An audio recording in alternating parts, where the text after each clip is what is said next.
A Whole New World. Jasmine and a Genie.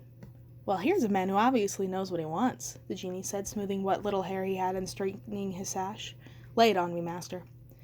Jasmine started sneaking to the door. She kept her attention seemingly rapt on the Genie.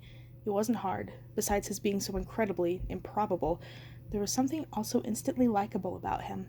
Although she knew that Jinn were supposed to be more or less exactly like regular people, magical, ancient, regular people, she always imagined them stern, dignified, and vaguely frightening, not charming and goofy. She slipped her hand over the doorknob. It didn't turn. Jasmine frowned. She lightly shook the door. Locked. From the outside.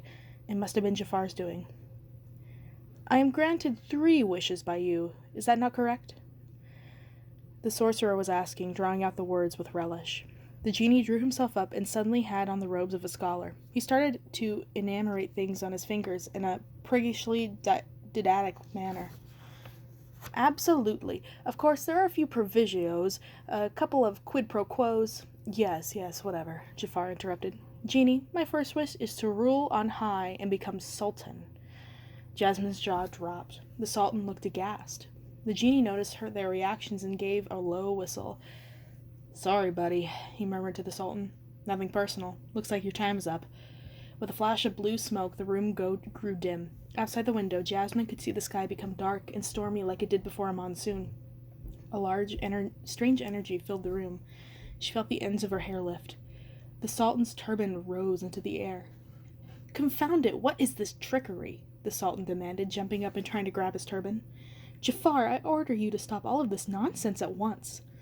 Jasmine gritted her teeth. Her father didn't seem to understand what was happening.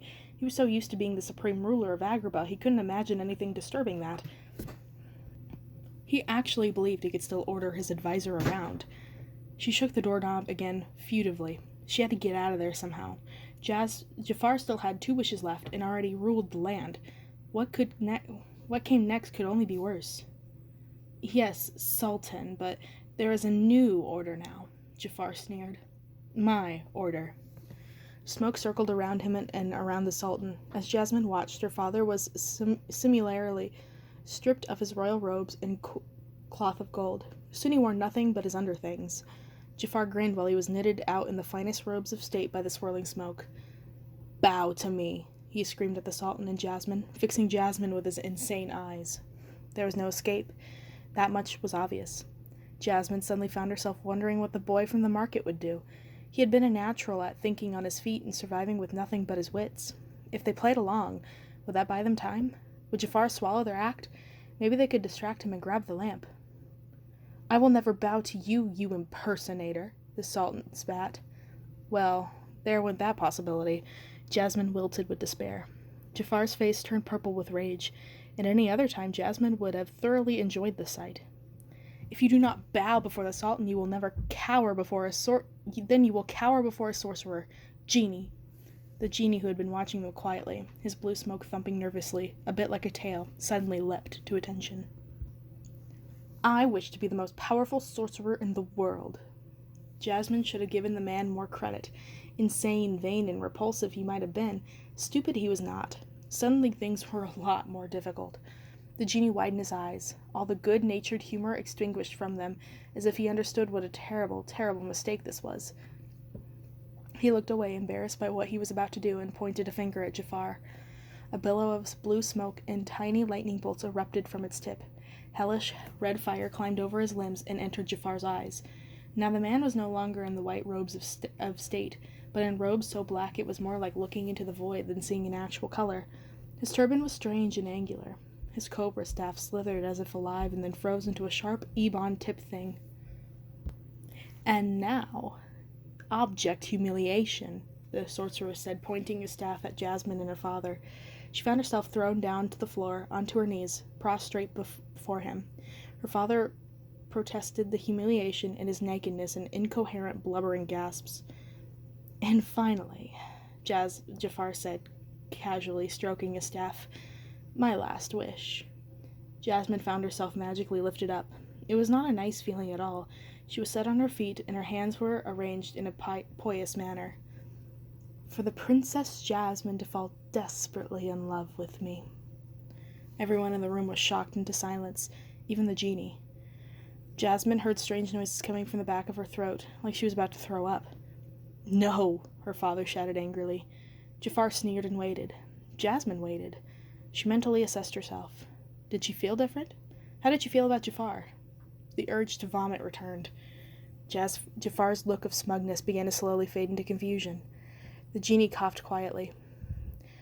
"As I was saying before Mr. High and Mighty Sorcerer of the entire world interrupted me, limitless power, don't excuse yourself from manners. Your worshipfulness, there are a few provisos and a couple of prid pro quos to your 3 wishes." He hung in the air, his blue smoke calmly waving back and forth. Jafar didn't say anything, but Jasmine saw the edge of his mouth begin to twitch in anger. "Here are a few basic laws of magic, students. Listen up. Rule number 1, I can't kill anyone. Rule number 2, I can't make anyone fall in love with anybody else." He looked pointedly at Jafar, then gave Jasmine a kind wink. "And rule number 3, which I suspect is not going to apply to you. You don't seem like the one, like the I made a terrible mistake, let's bring him back from the dead type. I can't bring people back from the dead." The Sultan looked relieved. He looked next to his daughter and squeezed her arm. It was a big relief. There was no worse fate she could currently think of than being a love-slave zombie to that hideous shell of a man. But they weren't safe yet. Jafar was not someone who reacted well to disappointments. Jafar worked his jaw, trying to control himself. "What is the use of a genie who has limitations?" he growled. "Hey now," the genie said, getting offended. "I'll show you what real power looks like. Hold them, genie." Jafar threw his cape aside and strode forward. Jasmine found she suddenly had golden shackles around her wrists, drawing her hands together. So did her father. The genie swooped in behind them, and she found herself compelled to march, trailing behind Jafar. The genie leaned forward to whisper to them. "Sorry, you guys seem like a nice couple." "The Sultan is my father," Jasmine snapped. "Oh, whoops, my bad. It's not so unusual, old kings, young girls, that whole May-December thing. Not totally my fault." "At least I won't be married to anyone against my will now, not even Jafar," Jasmine said grimly. "Yeah, how about we give Mr. Ravaging Pants here not give Ravaging Pants here any ideas," the genie suggested archly. "There's a substantial legal and magical difference between forcing to love and forcing to marry." He had a point. Jasmine kept her mouth shut. Jafar continued to the royal balcony. As the strange procession passed through the halls, things changed in subtle and not-so-subtle ways to the sorcerer's taste. Flowers disappeared or wilted, decorative paintings turned black and jagged, even the stones they walk on became dark and shiny like polished onyx. Jafar threw open the curtain to the public balcony and gilded onto it. He beckoned, and the genie shooed Jasmine and her father out there as well. They made a strange quartet. The mostly naked Sultan, the blue genie, Jasmine in her shackles, and the crackling with power Jafar. People were running to the square below them from all quarters of the city, like ants to a dropped piece of melon. How had Jafar summoned them? The sky swirled madly with the promise of a coming storm, and lightning arched overhead. Not the sort of weather anyone would willingly venture out into. Jafar smiled, with his one gold tooth glimmering in the strange light. He raised his staff, waiting patiently for what looked like everyone in Agrabah to assemble and quiet down. "People of Agrabah," he said. Although he wasn't shouting, his words echoed off every building. "At long last, the suffering you have endured at the hands of the old Sultan is over." Jasmine couldn't stop sneaking a look at her father to see how he reacted to this accusation. He seemed mildly surprised, and just 2 days earlier, she might have reacted the same way. But since then she had seen starving children dressed in rags. She had seen organizations of thieves that only existed because there was no other way to make a living.